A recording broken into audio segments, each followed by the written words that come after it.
Welcome to మన TV news. బులెటిన్ల ముందుగా headlines. Delhi పేలుడు ఘటన, బాధితులకు ప్రధాని మోదీ పరామర్శ.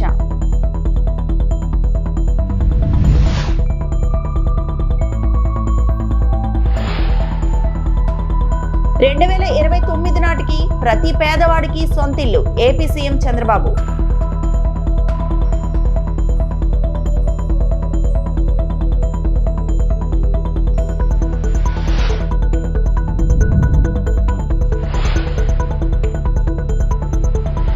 వరాహ ఇండస్ట్రియల్ పార్క్ కు మంత్రి అనిత భూమి పూజ.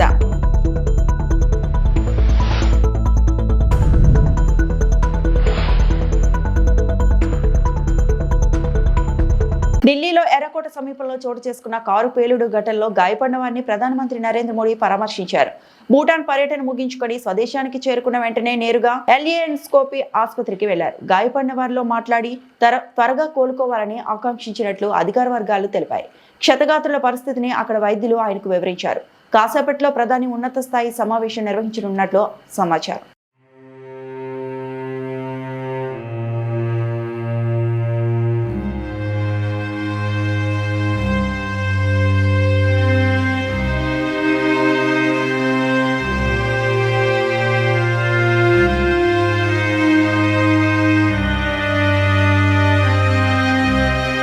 మహిళలను పారిశ్రామికవేత్తలుగా తయారు చేసి బాధ్యత తనదని సీఎం చంద్రబాబు అన్నారు. 2029 నాటికి ప్రతి పేదవాడికి సొంతిల్లు ఉండాలనేది ప్రభుత్వ లక్ష్యమని చెప్పారు. ఏపీలో 3 లక్షల ఇళ్ల గృహప్రవేశాలకు సీఎం శ్రీకారం చుట్టారు. అన్నమయ్య జిల్లా చిన్నమండె మండలం దేవగుడిపల్లిలో ఈ కార్యక్రమాన్ని ప్రారంభించారు. పలువురు లబ్ధిదారులకు ఇంటి తాళాలు అప్పగించారు. రాష్ట్రంలో మిగతా ప్రాంతాల్లో గృహప్రవేశాలను వర్చువల్ గా ప్రారంభించారు. ఈ సందర్భంగా ఆయన మాట్లాడుతూ, ఇల్లు అంటే 4 గోడలు కాదు, భవిష్యత్తుకు భద్రత, పేదలకు తొలిసారి పక్కా ఇల్లు నిర్మించిన వ్యక్తి ఎన్టీఆర్. గూడు కూడు దుస్తులు నినాదంతో పుట్టిన పార్టీ తెదేపా. ఇళ్ల లబ్ధిదారులు అందరికీ అభినందనలు. ఇవాళ రాష్ట్ర వ్యాప్తంగా 3 లక్షల ఇల్లు అప్పగిస్తున్నాం. మళ్ళీ ఉగాది నాటికి మిగతావి పూర్తి చేసి అప్పగిస్తాం. ఇది పేదల ప్రభుత్వం, వారికి న్యాయం చేసేందుకు పనిచేస్తాం. ఉగాది నాటికి 5.9 లక్షల ఇళ్లకు గృహప్రవేశాలు చేయిస్తాం. నేను ఒకప్పుడు పొదుపు ఉద్యమం నేర్పించాను మీకు. మీరు రూపాయి పొదుపు చేయండి, నేను రూపాయి ఇస్తాను 30 ఏళ్ల కంటే ముందు. ఆ విధంగా పొదుపు చేసుకున్న డబ్బులు ఇప్పుడు మీ దగ్గర 25,000 కోట్లు ఉందంటే దేశంలో ఎక్కడా లేని విధంగా మన రాష్ట్రంలో డాక్రా సంఘాలు ముందుకు పోతున్నాయి. ఇప్పుడు మీ అందరినీ పారిశ్రామికవేత్తలుగా తయారు చేసే బాధ్యత మీకు తెలిసిన పని. పచ్చళ్ళు పెట్టడం, లేకుంటే చిన్న చిన్న పనులు చేయడం, ఏ పని చేయగలిగే చిన్న హోటల్ పెట్టుకోవడం, ఏం చేయాలనో చేపించే బాధ్యత నాది. అలాంటి ట్రైనింగ్ ఇప్పిస్తా, అది అందిపుచ్చుకునే బాధ్యత మా తెలుగింటి ఆడపడుచులని చెప్పి మరొక్కసారి తెలియజేస్తున్నా. ఇంకో పక్క అందరికీ న్యాయం చేయాలని చెప్పి ఆలోచిస్తున్నాం. ఈరోజు నేను ఒకటే ఆలోచించాను, 2029కి ప్రతి పేదవాడికి సొంత ఇల్లు ఉండాలి. ఇదే కూటమి ప్రభుత్వం యొక్క ఆశయం. అది నెరవేర్చడానికి రాత్రింబగుళ్ళు పనిచేస్తున్నాం. ఇల్లంటే 4 గోడలు కాదు, ఆ విషయం మీరు గుర్తుపెట్టుకోవాలి. ఒక కుటుంబానికి గౌరవం, ఒక కుటుంబానికి సంతోషం, మీ భవిష్యత్తుకు నాంది, ఒక భద్రత, ఒక చిరునామా. మీరెక్కడున్నారంటే వేరే వాళ్ళ ఇంటి పేరు చెప్పాలంటే మీకు నామోషిగా ఉంటుంది. 2029కి ప్రతి ఒక్కరూ మీ సొంత ఇంట్లో మీరుండేట్టుగా చేసే బాధ్యత ఈ ప్రభుత్వాన్ని. సాంకేతిక పరిశోధనలో విద్యార్థులు మరింత ముందుకెళ్లాలని మంత్రి లోకేష్ పిలుపునిచ్చారు. అమరావతిలో విఐటి ఏపీ వర్సిటీలో నిర్వహించిన CII-SR హైయర్ ఎడ్యుకేషన్ క్లాంకేవ్ లో మంత్రి లోకేష్ పాల్గొన్నారు. The vision set here is reimagining higher education for India's $5 trillion economy. We should be thinking about our $30 trillion economy. India is going to achieve 5 trillion. Whether the leaders who are sitting here do what they're supposed to do or not, we will achieve $5 trillion economy. The question is, how fast can we achieve The Honorable Prime Minister Shri Narendra Modi ji's vision of India achieving its $30 trillion economy depends on the kind of reforms, collaboration, changes that we all do together here.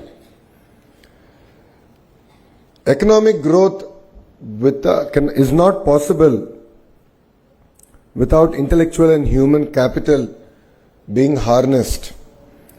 Higher education is not merely a sector for me, it is a strategic pillar here in Andhra Pradesh. 54% of our population is under the age of 25, which makes us one of the youngest workforces. It is a greater asset, and yes, demographic dividend is here to be harnessed. But it also presents unique challenges. The challenges is in terms of our employability, in terms of our ability to adapt to the changes that the world is going through. Only 34% of India's working age population has received a formal training. This is compared to 96% in South Korea, 80% in Japan, and 75% in Germany. The recent economic survey stated that only 51% of our graduates are employable. 51%. There is a big mismatch of what we teach and what the market demands. To be fair, in our current higher educational institutions, we are not able to provide any gainful employment even after 3 to 4 years of formal training. Whilst youngsters go to Amirpet and within 4 to 6 months of training they are able to find a job. So I truly believe that fundamental transformation, not correction, transformation is required in higher education. We must move from degree acquisition to skill activation. పారిశ్రామిక అభివృద్ధితో పాయకరావుపేట నియోజకవర్గం రూపుమారనుందని హోంమంత్రి అనిత అన్నారు. అనకాపల్లి జిల్లా నక్కపల్లి మండలం నల్లమట్టిపాలెం వద్ద వరాహ industrial park ఏర్పాటుకు హోంమంత్రి అనిత మంగళవారం సాయంత్రం భూమి పూజ చేశారు. నిజంగా చెప్పాలంటే ఒక పెట్టుబడుల పండగ జరిగింది.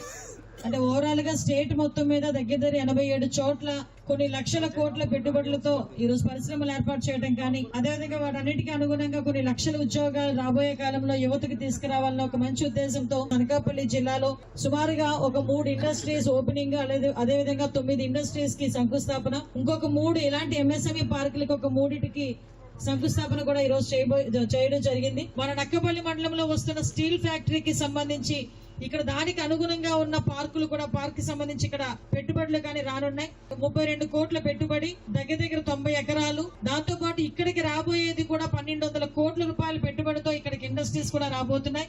వాటిలోని దగ్గర 5,000 నుంచి 6,000 మంది యువతకు ఉద్యోగాలు కల్పించే కల్పన కూడా ఈ రోజు ఒక ప్రణాళికబద్ధంగా ముందుకెళ్తున్నాం. విశాఖలో బీచ్ రోడ్లో నిర్వహించిన ఏక్తారన్ దేశభక్తిని చాటింది. ఉక్కు మనిషి సర్దార్ వల్లభాయ్ పటేల్ ను స్మరించుకుంటూ భారత యువజన సర్వీసుల శాఖ ఆధ్వర్యంలో నిర్వహించిన పరుగును విశాఖ ఎంపీ శ్రీభరత్ ప్రారంభించారు. రాష్ట్రంలో ఉన్న పార్లమెంట్లో అన్నిటికన్నా ఎక్కువ డైవర్స్ పార్లమెంట్, ఎందుకంటే ఇక్కడ అన్ని రాష్ట్రాల నుంచి కూడా ప్రజలు వచ్చి సెటిల్ అయ్యారు. కలిసిమెలిసి చాలా ఆనందంగా ఇక్కడ ఉంటున్నాము. ఈ మెసేజ్ ఇంకా ముందుకు తీసుకెళ్లాలనే ఉద్దేశంతో మంచి కార్యక్రమం అండ్ ఒక గొప్ప నాయకులు, దేశంలో ఇన్ని ప్రిన్స్లీ స్టేట్స్ కలిసి వచ్చి భారతదేశంని ఈ ఇంటిగ్రిటీ తయారు చేసే ఒక కీలక పాత్ర వహించిన సర్దార్ వల్లభాయ్ పటేల్ గారిని గుర్తిస్తూ ఈ ప్రోగ్రామ్ ఆర్గనైజ్ చేయడం ఒక చాలా మంచి కార్యక్రమం. అనకాపల్లి జిల్లా నర్సీపట్నం తాండవ్ రిజర్వాయర్లో 10 లక్షల చేప పిల్లల విడుదల. తాండవ్ రిజర్వాయర్ను అన్ని విధాలా అభివృద్ధి చేస్తాం. స్పీకర్ చింతకాయల అయ్యన్నపాత్రుడు. మత్స్యశాఖ ఆధ్వర్యంలో తాండవ్ రిజర్వాయర్లో చేప పిల్లలను విడుదల చేసే కార్యక్రమం బుధవారం నాడు జరిగింది. ఈ కార్యక్రమానికి ఆంధ్రప్రదేశ్ శాసనసభ స్పీకర్ చింతకాయల అయ్యన్నపాత్రుడు, జిల్లా కలెక్టర్ విజయ్ కృష్ణన్ ముఖ్య అతిథులుగా పాల్గొన్నారు. తొలుత గంగమ్మ అమ్మవారికి పూజలు నిర్వహించి అనంతరం స్పీకర్ అయ్యన్న, కలెక్టర్ విజయ్ కృష్ణన్ కలిసి తాండవ నీటిలో 10 లక్షల చేప పిల్లలను వదిలారు. ఈ సందర్భంగా స్పీకర్ చింతకాయల అయ్యన్నపాత్రుడు మాట్లాడుతూ తాండవ రిజర్వాయర్ను అన్ని విధాలా అభివృద్ధి చేసి రైతులు మరియు మత్స్యకారులకు అండగా నిలుస్తామని భరోసా ఇచ్చారు. మరి ఈరోజు అందరూ తెలుసు, తాండవ రిజర్వేయర్ అన్నది మన పూర్వీకులు ఇప్పుడు మనకి కట్టినటువంటి విషయం మీ అందరికి తెలిసిన విషయమే. సుమారు నాకు తెలిసి 53,000 ఎకరాలకి సాగు అవుతుంది. మన మండలమే కాదు, పాకిరేపేట మండలం, కోటగొట్ల మండలం, యువతల కోటనందూరు మండలం, అవతలపూడి మండలం, తుని అక్కడ వరకు తాండవా నీరు మీద ఆధారపడి వ్యవసాయాలు జరుగుతున్నాయి. అయితే గత 5 సంవత్సరాల్లో నేను కామెంట్ చేయను, కానీ మీకు అంత తెలిసిందే, నిర్లక్ష్యం చేశారు. కనీసం గేటుకి కన్నం పడితే కన్నం కూడా ముగిలేపోయారు. మళ్ళీ అప్పుడు మన పెద్దలందరినీ కూర్చోబెట్టి వాళ్ళు డబ్బులు వేసుకొని ఆ గేట్ కూడా బాగు చేసుకున్నాం. అయితే మొన్న మన ప్రభుత్వం వచ్చిన తర్వాత మరి అమ్మ బ్రహ్మాండం చేశారమ్మా. ఈ కమిటీ ఉన్నారు, కమిటీ మొన్న ఎలక్టెడ్ కమిటీది, రైతులు ఓట్లు ఎలక్టెడ్ కమిటీ సభ్యులు మాత్రం చాలా బ్రహ్మాండంగా పనిచేశారు. మొత్తం ఎంతమంది మీరు కమిటీ? 324 మంది అండి మొత్తం. ప్రెసిడెంట్లు 324 మంది అమ్మా. 12 మంది చెప్పి డైరెక్టర్ 27 మంది ప్రెసిడెంట్ ఉంటారు. ఈ పంటకి ఇబ్బంది లేకుండా మొత్తం కమిటీ వాళ్ళందరూ కూడా జాగ్రత్తగా పనిచేశారమ్మా. వాళ్ళందరినీ కూడా మనం అభినందించాల్సిన అవసరం కమిటీ వాళ్ళని. విశాఖపట్నం సమీపంలో టీడీపీ నాయకుడు సుబ్రహ్మణ్య గుప్తా సహాయకుడు చెందిన గోదాం నుండి మొత్తం 189 టన్నుల నిషేధిత గొడ్డు మాంసం స్వాధీనం చేసుకున్నారు. దీంతో పెద్ద ఎత్తున అక్రమ ఎగుమతి రాకెట్ బయటపడింది. ఫోరెన్సిక్ పరీక్షల్లో ఆ మాంసం గేదె మాంసం ముసుగులో గల్ఫ్ దేశాలకు ఎగుమతి అవుతున్న గొడ్డు మాంసం అని నిర్ధారించబడింది. ఈ కుంభకోణం బయటపడడంతో 189 టన్నుల గొడ్డు మాంసం స్వాధీనం నుండి ప్రజల దృష్టిని మళ్లించాడని చంద్రబాబు నాయుడు ప్రభుత్వం తిరుమల లడ్డు కల్తీ నెయ్యి వివాదాన్ని పునరుద్ధరించింది. కేసు తీవ్రత ఉన్నప్పటికీ ఏ సీనియర్ టీడీపీ నాయకుడు లేదా మంత్రి కూడా ఎటువంటి ప్రకటన చేయలేదు. డిప్యూటీ సీఎం పవన్ కళ్యాణ్ మౌనం తీవ్ర విమర్శలకు దారితీసింది. దర్యాప్తును అణిచివేసేందుకు ప్రభుత్వం చేస్తున్న ప్రయత్నాలు రాజకీయ జోక్యం మరియు కప్పిపుచ్చడం అనే తీవ్రమైన ప్రశ్నలను లేవనెత్తాయి.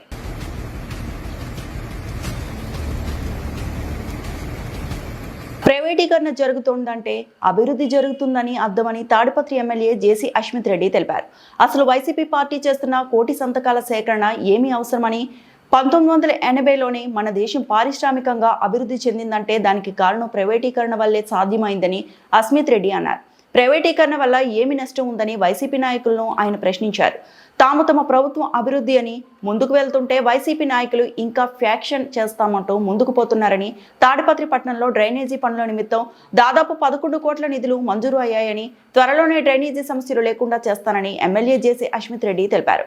డ్రైనేజీ క్లీనింగ్ కోసం 90 లక్షలు విలువ చేసే అత్యాధునికమైన వాహనాలను తెచ్చామని, త్వరలోనే డ్రైనేజీ సమస్య పూర్తిగా అవుతుందని అశ్మిత్ రెడ్డి అన్నారు.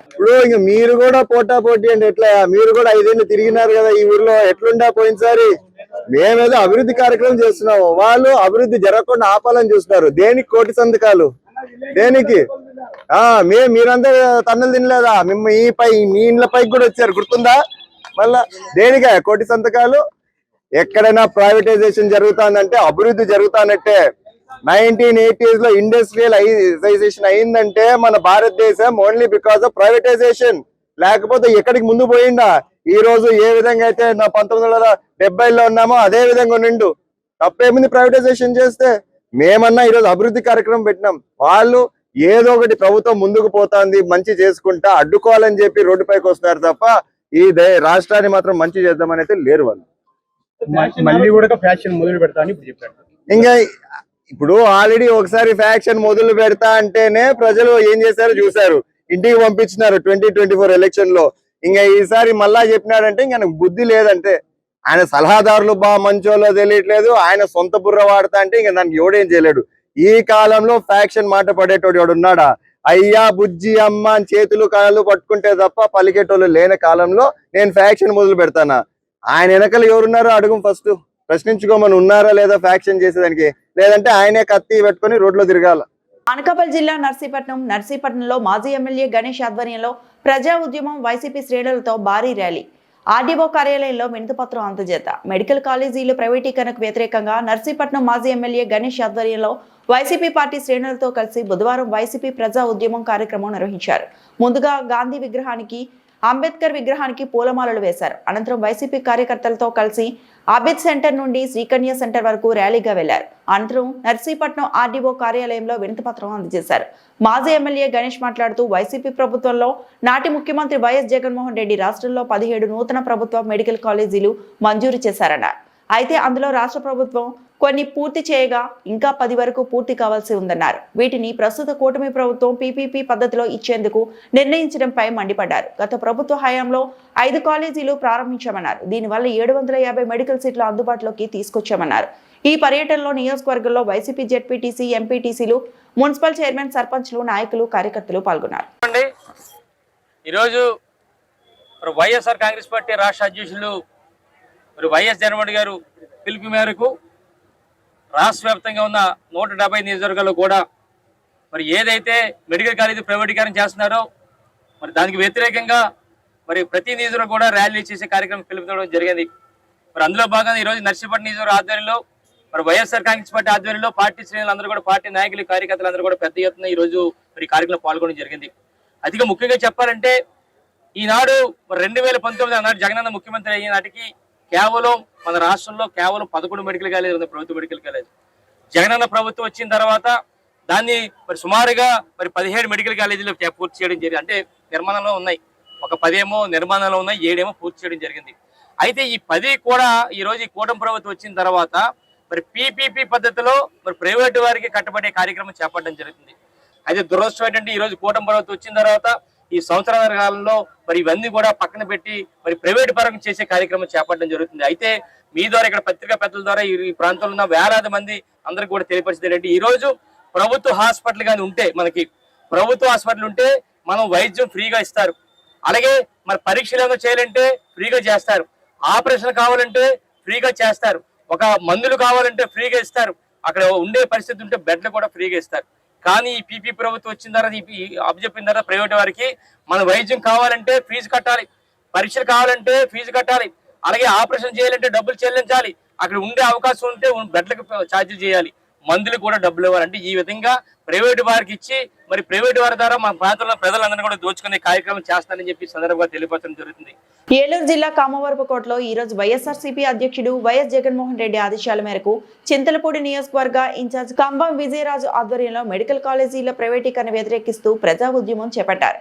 ఈ ఉద్యమంలో వైసీపీ నాయకులు, కార్యకర్తలు, అభిమానులు చౌరస్తా సెంటర్ నుండి తహసీల్దార్ కార్యాలయం వరకు ప్లకార్డులు ప్రదర్శిస్తూ మెడికల్ కాలేజీలను ప్రైవేటీకరణ రద్దు చేయాలని నినాదాలతో ర్యాలీ చేపట్టి ఎంఆర్ఓ కార్యాలయంలో వినతిపత్రం సమర్పించారు. ఈ కార్యక్రమంలో వైసీపీ నియోజకవర్గ కన్వీనర్ కంబం విజయరాజు, ఏలూరు పార్లమెంట్ ఇన్ఛార్జ్ కారుమూరి సునీల్ కుమార్, మండలంలో వైసీపీ కార్యకర్తలు, అభిమానులు పాల్గొన్నారు.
పశ్చిమ గోదావరి జిల్లా తణుకు నియోజకవర్గం ఈ రోజు వైఎస్ఆర్సీపీ అధ్యక్షుడు వైఎస్ జగన్మోహన్ రెడ్డి ఆదేశాల మేరకు తణుకు పట్టణంలో మాజీ మంత్రి కారుమూరి నాగేశ్వరరావు ఆధ్వర్యంలో వెంకటేష్ థియేటర్ నుండి మున్సిపల్ ఆఫీస్ దాకా మెడికల్ కాలేజీల ప్రైవేటీకరణ వ్యతిరేకిస్తూ ప్రజా ఉద్యమం చేపట్టారు.